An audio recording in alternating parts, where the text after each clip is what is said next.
तर तिकडे चंद्रपूर जिल्ह्यातील इराई धरणाचे 7 दरवाजे आता उघडण्यात आलेले आहेत। इराई नदीच्या पाणी पातळीत देखील मोठी वाढ झाली आहे। इराई नदी शेजारच्या गावांना आता सतर्कतेचा इशारा देण्यात आला आहे। तर परिस्थितीवर नियंत्रण ठेवण्यासाठी महानगरपालिकेची यंत्रणा देखील सज्ज आहे। इराई नदीची ही काही दृश्य आपण पाहतो आहोत। इराई नदीच्या पाणी पातळीमध्ये वाढ झालेली आहे आणि इराई धरणाचे 7 दरवाजे आता उघडण्यात आलेले आहेत। तर नदी शेजारच्या गावांना प्रशासनाकडून सतर्कतेचा इशारा देण्यात आलेला आहे। कुठलीही दुर्घटना घडू नये आणि संपूर्ण परिस्थितीवर नियंत्रण ठेवण्यासाठी आता महानगरपालिकेची यंत्रणा देखील सज्ज आहे।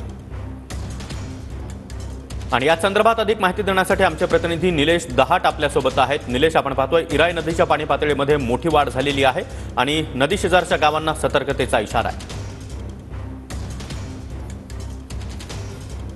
नक्कीच आपण बघितलं गेलं तर चंद्रपूरमध्ये जो इराई नदीचे 7 दरवाजे उघडण्यात आले होते ते 1.5 मीटरने उघडण्यात आले होते। त्यामुळे नदीकाठच्या भागामध्ये मोठ्या प्रमाणात पाणीचा प्रवाह असल्यामुळे गावकऱ्यांना सतर्कतेचा इशारा देण्यात आला। परंतु आता थोडा प्रमाणात दिलासा म्हणावा लागेल की जे इराई धरणचे जे दरवाजे आहेत ते थोडे आता कमी करण्यात आले आहेत। त्यामुळे थोडं फार दिलासा मिळत आहे। आणि वर्धा नदी जी आहे ते वर्धा नदी इराई नदीच्या पात्रात जात असून तो पाणी आपल्याकडे घेत असल्यामुळे थोडा बहुत संकट होता चंद्रपूरकरांच्या कुठेतरी कमी दिसून येत आहे।